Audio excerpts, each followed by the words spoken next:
Assalamualaikum warahmatullahi wabarakatuh. Ini kita akan masak pulut kuning ini ya, kita akan masak.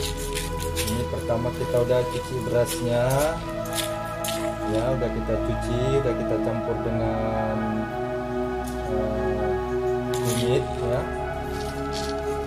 Terusnya kita akan masak di ya, kita akan kukus ini.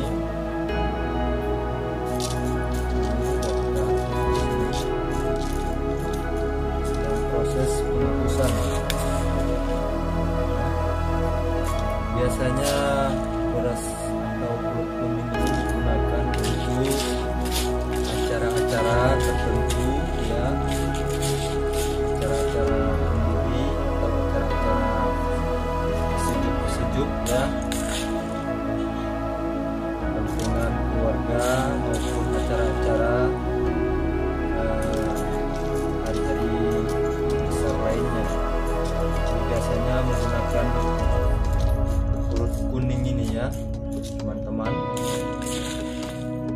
Ini nanti akan kita kukus, ini lebih kurang ini ya 1,5 atau 30 menit sampai 1 jam ya, lebih kurang.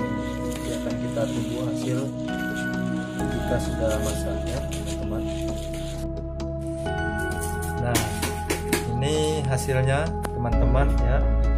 Ini udah dimasak ini. Ini lebih kurang tadi dimasak udah hampir setengah jam.